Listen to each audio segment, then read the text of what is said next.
dami nilang ganito. African Daisy.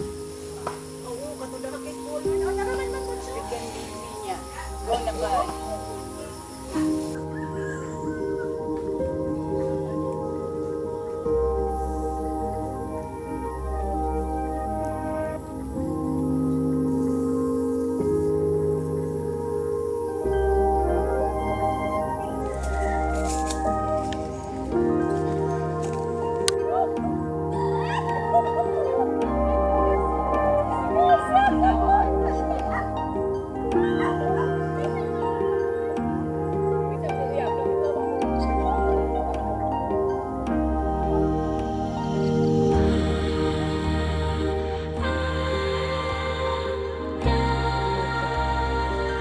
Si katuig.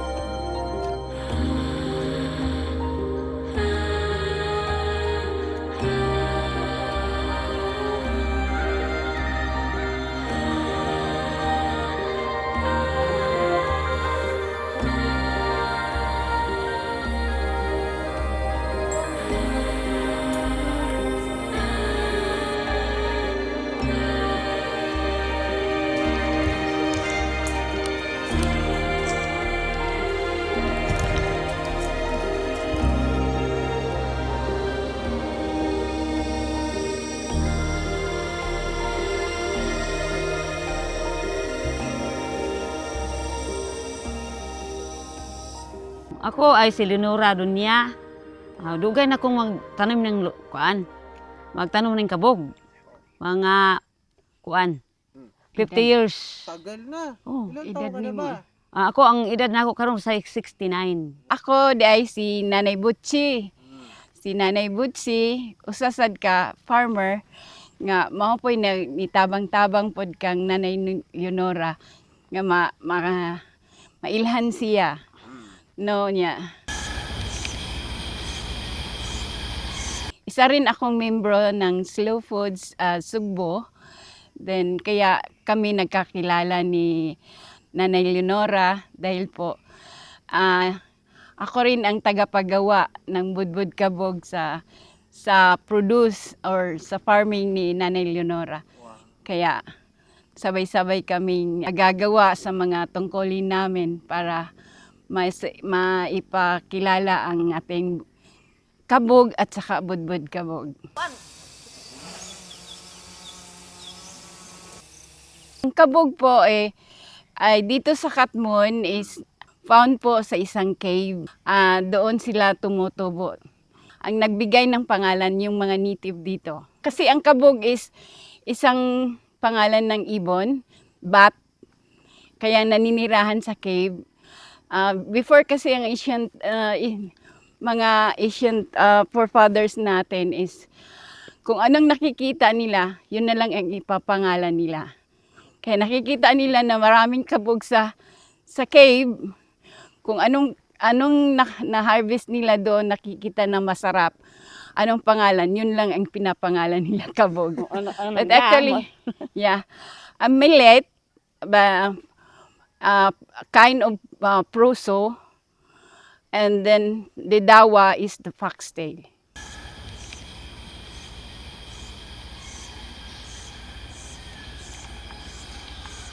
Dawa ni siya. Oh, ano yan? Ang kining dawa dili kay sa pagkaon din ni siya magamit.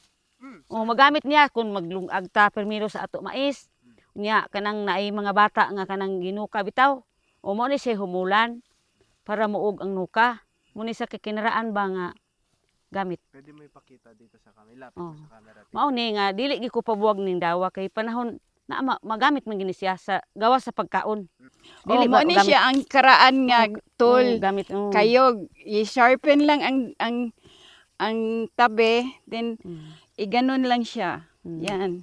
Ito, lulutuin din paparehas ng pwede rin gagawin ng suman. Wow. At saka gagawing biko. At saka, yun, medicinal din ito. Yan. Ito yung kabog niya. O ito, pwede na itong harvestin. Ito yung kabog. So magkaiba sila. Ito po yung dawa at saka ito po rin ang kabog. So nagkaiba yung nila hitsura, yung Pag nakita mo, mayroon Mm. difference sa bawat isa. Ito, mamahalin, ito, mumurahin. Kaya, ipapakain sa ibon. Yan. Pero, pwede rin itong kakainin ng tao because one of the element is the soil element nila dito is makaproduce ng glutinous product. No? Kaya naiiba talaga yung soil dito sa Katmon.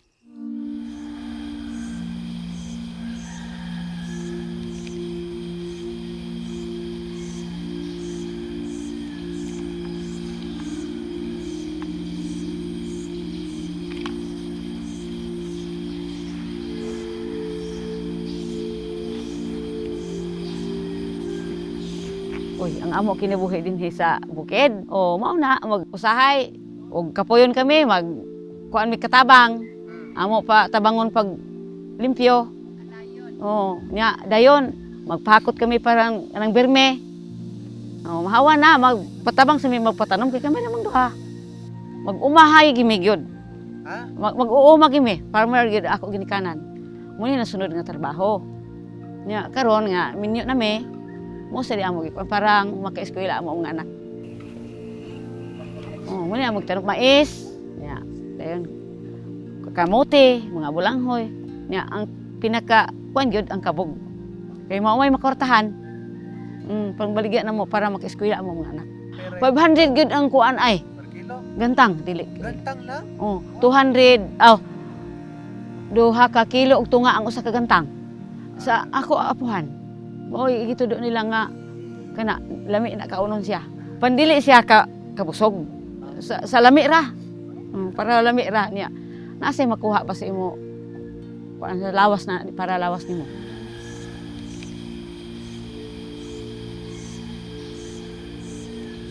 Oh, ang ako mga apuhan, mao rig siya nakamauna ni.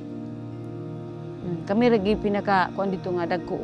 Ang pamilya niya sa ako apuhan, pulos gyud sila nagtanom. Nakabalay sila, kaeskwela ilang mga anak. Muna ilagig.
Talaga sa matinding araw.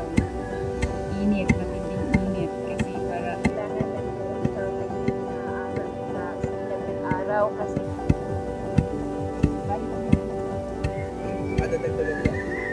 ano dito ay nga nahibaw ani.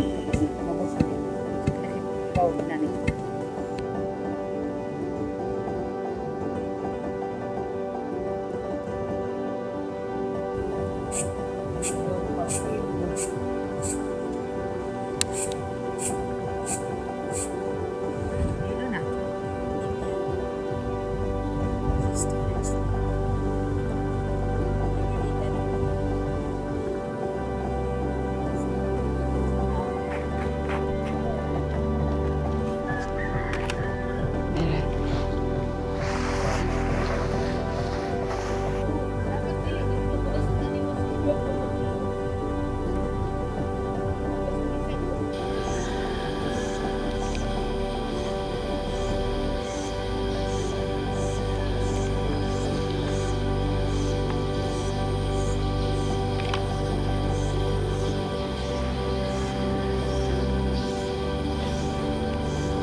Magluto tayo ng budbud kabog or suman na kabog.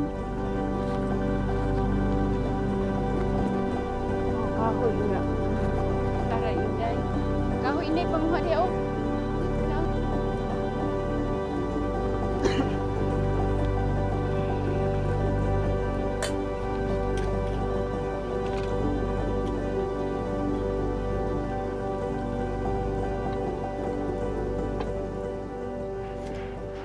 Ang ricados nato no para sa budbud kabog is the kabog, the coconut milk, and the little brown sugar. Lulutuin lang natin ito sa gata. Unahin natin ang gata. Sa Bisaya, ang pangalan nito ay tacho. So, this is made of clay at ang maka-add ito sa aroma sa paggawa ng budbud kabog. Yung gata nito is isang baso na kabog at saka isang baso na tubig na igagata natin sa niyog.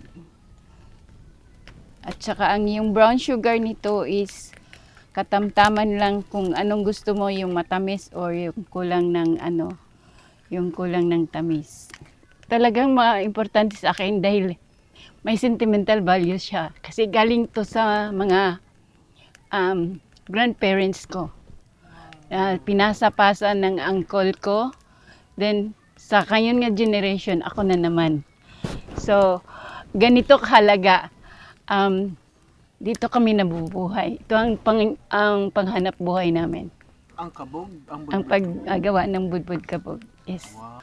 Yan din ang dahilan kung bakit kahit gaano kahirap lalo na sa pagbibigas at saka sa pagluluto, kahit gaano kahirap, pinatuloy-tuloy pa rin namin ang gawain dahil nagiging importante, nagiging passion namin at saka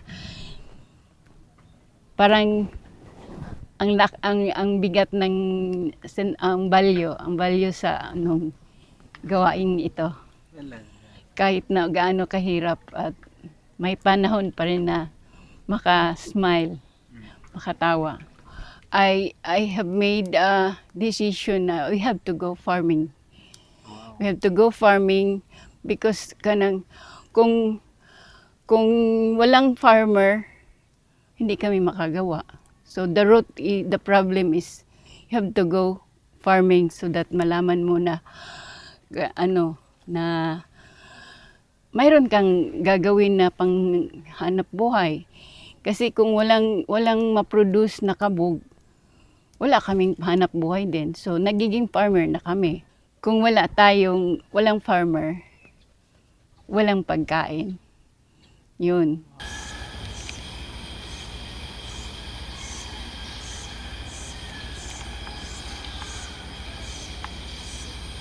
Pag kumulo na yung gata, ano natin yung kabog. Yung nakita ko sa tatay ko na nagiging agriculturist din tatay ko, ang climate change is nandyan. Kung mayroon typhoon, kung maubos lahat ng seeds, wala nang maiwan sa farmer. Ganyan ka halaga sa akin yung pagiging farmer na ngayon. Galing sa seed hanggang sa pag-produce sa mga products. Yan. So, there's a security in food farming. Lalagyan na natin ito na naluluto na siya sa gata. Kasi lumabas na yung oil niya, yung lana. Tsaka lalagyan na natin siya ng sugar. Kahit kunti lang kasi ito brown sugar, para hindi masyado siyang matamis. Kasi yung kabog mismo, mayroon na siyang sugar na kunti. So, hindi mo siyang kailangan na maraming sugar ang ilalagay.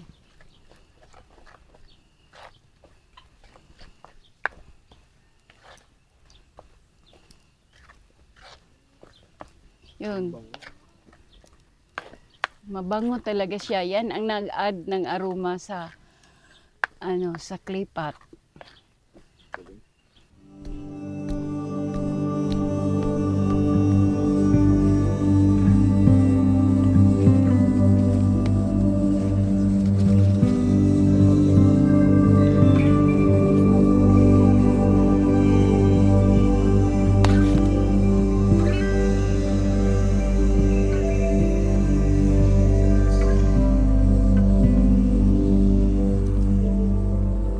Pakuluan siguro mga 20 minutes lang. Ito na ang resulta. Ito na po ang budbud kabog. So ganito na yan pag bukas. Ganyan. Kasi itong dahon siya ang holder. Wow. Yan. Ganyan. Sarap.